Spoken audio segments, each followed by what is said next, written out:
She looked straight at me with cold eyes and said, "No, you don't need to give a gift. You bring bad luck. You don't have children, so don't give anything. I don't want my son to stay childless like you." Those words hit me like someone had thrown boiling water on my chest. I felt my throat close and my hands turn cold. I had bought that gift with so much love, so much effort, telling myself that even after all the things she had said to me in the past, I would behave with kindness on my stepbrother's wedding day. I told myself I would be the bigger person, that I would show respect even when I never received any. But the moment she spoke those cruel words, every memory I had tried to bury came rushing back. I swallowed the pain and forced myself to stay steady because everyone around us was smiling, laughing, celebrating. Nobody knew that inside me a storm was breaking. I slowly opened the gift box in front of everyone, and the moment the lid lifted, I saw people around me staring with wide eyes. Their faces froze, their mouths parted slightly, and a strange silence fell over the room. Even my stepbrother, who had been smiling proudly a moment ago, suddenly stopped. He tried to walk closer to take the gift, like he wanted to show the world that he was generous and respectful and that he didn't agree with his mother's cruelty. But he didn't get the chance.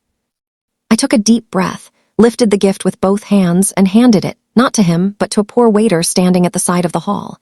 His eyes widened with confusion and fear. He didn't understand what was happening, but I did.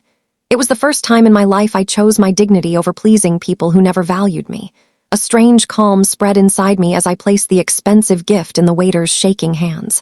For a second, nobody moved, and then whispers spread like fire. I walked away from that moment as if I had walked out of a cage I had been trapped in for years. But deep inside, something darker was rising. Pain mixed with something sharp and cold. A feeling I had never allowed myself to feel. A desire for justice, not with shouting, not with insults, but with actions that would show them exactly who I was and what I was capable of. That night I drove home alone, the street lights blurring through my tears. I kept hearing her voice. "You are unlucky, you bring bad luck." Bjuled manhus. I had no children, yes, but that never gave them the right to define the worth of my existence. At home, I sat in the dark for a long time. My heart ached, but my mind was strangely clear. I remembered everything. How my father married her when I was 10, how her sons always got new clothes while I wore leftover ones, how she lied about me to relatives just to keep me in the corner of every room. I remembered how her words had pushed me into therapy 3 years ago, how she blamed me for her bad moods, how she said my presence made the house heavy. I remembered how she mocked me when I had my miscarriage at 26, calling me unlucky. Even thinking about it made my chest burn again. That night, I didn't sleep. I sat by the window and watched the sky grow pale, and somewhere between the last stars disappearing and the sun rising, I decided something. I wasn't going to live my life apologizing for my existence anymore. I wasn't going to allow people to destroy my worth with their poison. I wasn't going to bow my head again. Something had changed inside me forever. And revenge, slow, powerful, dignified revenge, had begun. The next morning, the family group chat was exploding. Photos from the wedding, short videos, everyone praising the event. But one thing stood out: everyone was talking about the gift, about the silence, about the waiter crying as he held it, about how my stepmother's face had turned stiff and pale as if the ground had slipped from under her feet. None of them knew why I had done it. None knew the words she whispered. They only saw the moment when I made a choice. And that moment, without me saying anything, became the first crack in her perfect mask. My stepmother always lived for image, for what relatives thought, for how she looked in public, for what people whispered behind her back. And suddenly, the whispers were not about her style or her cooking or her ability to manage the perfect home. They were about me, about how I, the stepdaughter she always belittled, had given a gift so valuable that even the wealthiest relatives were shocked, about how her own son didn't receive it, but a poor worker did. People had always assumed I was weak, that I stayed quiet because I had no power. But in one moment, I had shown a different kind of power, one she could never understand. 2 days later, she arrived at my door. She didn't knock politely. She banged like she owned the place. When I opened the door, she looked furious, her makeup smeared, her eyes red. "How dare you embarrass us like that?" she shouted. I calmly stepped back, letting her words pass through me like smoke. "You didn't let me give the gift," I said quietly. so I gave it to someone who needed it." She froze. For the first time in my life, I saw fear in her eyes. Not fear of me, but fear of losing control over me. Fear that the silent girl she used to dominate had become someone she could no longer predict or manipulate. She tried to insult me again, but this time I didn't flinch. I looked into her eyes with the same cold confidence she had used on me for years. "You don't get to define me anymore," I said simply, and without raising my voice, I closed the door in her face. Inside, my heartbeat raced, but not from fear, from strength.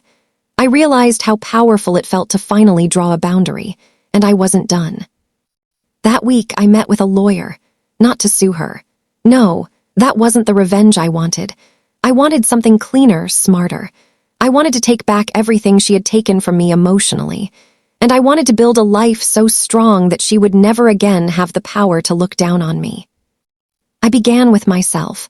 I started writing again, something I had stopped because she always mocked my dream of publishing a book.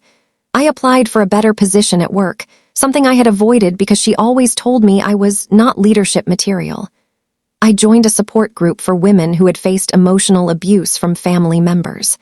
I began healing, not quietly, but boldly. My growth became my revenge, and my healing became her punishment. People in the family started noticing the change in me. At gatherings, they no longer saw the timid girl sitting in corners. They saw a woman standing tall, speaking with confidence, wearing clothes that reflected power instead of fear. My stepmother hated it. Every new success of mine tore another piece off her pride. And she couldn't understand how the girl she tried to destroy was now rising higher than any of her own children. But the storm she feared the most was yet to come. 3 months after the wedding, my stepbrother and his new wife invited the whole family for a dinner. I wasn't going to go at first, but then I realized something. This was my chance to close the chapter once and for all. When I arrived, people greeted me warmly. Even those who rarely talked to me before now treated me with respect. My stepmother stood in the corner, watching me with a tight jaw. She had lost control, and she knew it. During dinner, my stepbrother stood up and raised a toast. "I want to thank everyone for coming, especially my sister," he said, smiling awkwardly at me. "We all know she gave the most precious gift that night, even though it didn't come to me."